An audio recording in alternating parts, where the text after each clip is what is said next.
Hi folks, Joey Ricard with TraxxasScenery.com. Welcome back. This is update number 3 for our project layout. In this video, we're going to touch on some interesting planning ideas, and we're going to go over some of the on-layout equipment that we're going to use, such as track, turnouts, and controls. We're also going to talk a bit about developing a scene using a real-life industry as our inspiration. We're doing all this now because in the next video, we'll be busy cutting, hammering, screwing, and gluing. I do a lot of things to help me visualize what the layout might look like. I sketch, I draw, and I make computer graphics, but nothing beats a full-size rendition of the layout itself. Oh no, I'm not kidding, that's a genuine 8-foot long by 2-foot wide section of the layout. As you can see, it's the mountainside. Doing this gives me a chance to see if everything really works, like I hope it will. Later on down the line, I can use this tool for a lot of things. Yep, everything from cutting the sub-road bed to helping me locate my turnouts and establishing curve radius. I print these things out for every layout that I work on, and I do it for other folks as well. As you can see, it's a great tool, but really, more than anything, I use it just to see if I like what I've come up with. With all that said, the track plan's already designed and it looks good on paper. Get it? On paper? No, really, this gives me a chance to see if the turnouts I chose in the computer program are actually going to work on the layout. Some fit, some don't, so we'll just have to make some adjustments as we go. Now, in case you can't tell, this is Code 83 Atlas. And of course, there's a lot of different track out there from a lot of different manufacturers, but I happen to like this Atlas Code 83 stuff. And there's the town side of the layout. Now, of course, I'm just calling it the town side of the layout because I haven't picked a name for it yet. Once I got this printed and laid out, I already see that there's a couple changes that I want to make, but it's nothing major. This also gives me a chance to see where my planned structures will fit and how much room we have. And it looks good. I'm really excited about this area of the layout, and I already have something in mind. Yep, there's a real-life industry nearby, and it has a lot of interesting features. The only thing I need to do is go check it out and scale it down and see if it'll work. Hey, you know what? I have a little extra time today, and nobody's going to miss me. It's about 5 minutes away, as the crow flies.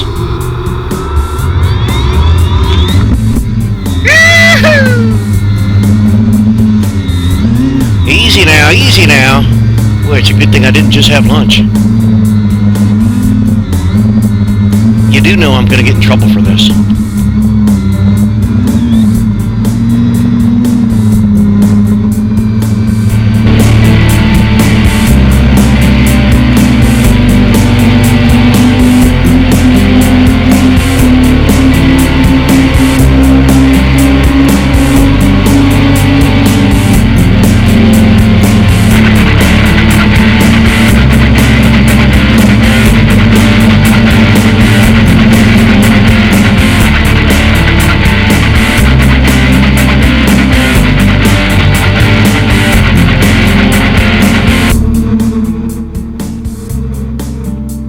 Cool, huh? Yep, it's got a lot to offer a model railroader. Raw materials in, finished product out, and it's got multiple industry sidings. Well, at least it used to. Truth is, this plant was shut down a long time ago and it's been sitting in a state of suspended animation. Hey, does that water tower look familiar? Now, in case you're wondering, and I know you are, this is Inwood, West Virginia, and that's Musselman's. They used to make applesauce here. It used to be a division of Now's Foods. Sadly, the plant's closed and they're actually tearing parts of it down, so I'm glad we got a chance to get out there and get some photos and video. The tracks you see in the foreground here belong to the current Winchester and Western Railroad. Of course, everything has changed since the plant closed, but there's enough left that we can figure out where the tracks went. What we don't know and can't find out for sure, we can definitely use modeler's license. We all know this whole plant won't fit on that small layout that we're working on, but we'll do our best to give it a good representation.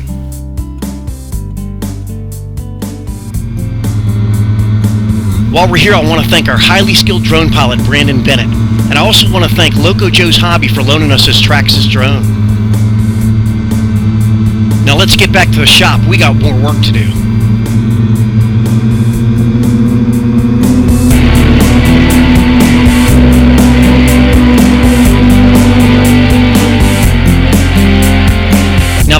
itself is going to be powered by an NCE DCC system. Of course, we're going to have powered turnouts, and we're going to have to make a control panel. And inside that panel, we're going to use Barrett Hill touch toggles. I, for one, swear by these things, and I'll tell you what, having traveling display layouts, you would think these things would get bounced around and beat up, but no, these things have never given me one single problem. We're going to have two separate control panels, one for each side of the layout. Each one will have its own separate power supply. And what you're looking at is a quick mock-up I did of the town side control, and of course that's going to change once we finalize the track plan. While we're finalizing the track plan and benchwork ideas, I want to touch more on the adjustable stringers and risers that I mentioned in the last video. I find that keeping the stringers and risers adjustable can give you a lot of flexibility while building the layout. This illustration shows one of the end sections and how we're going to cut a groove in there to hold the backdrop. Everything you see in these early videos will all come together once we start construction. Alright, now I'm going to show you an overhead view of one of the two layout sections. If you remember from the last video, each section is 96 inches wide by 24 inches deep. We're going to use the mountainside as our example. Once we get the outer frame together, it'll be time to add in the stringers, or you can call them cross braces if you want, but for the purpose of this video, we're going to call them stringers. If you had no clue up until now, this illustration will explain why I like to keep the stringers and risers adjustable. Okay, you can see the green squares, and they represent under-table switch machines and how they'd be laid out if you spaced the stringers evenly.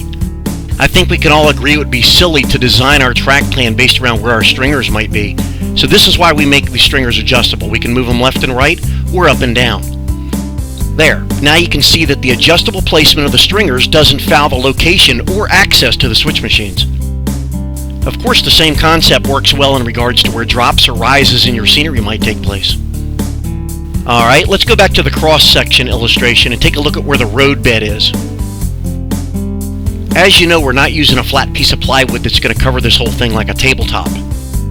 We're going to use risers to elevate the road bed to whatever height we choose, and in doing so, keeping the stringers and risers adjustable gives us that flexibility we talked about. This way we can move them left or right or up or down as needed. Not that you're going to need to move anything around after the layout is scenic and done. I can tell you from experience that it's nice to know you can if you need to.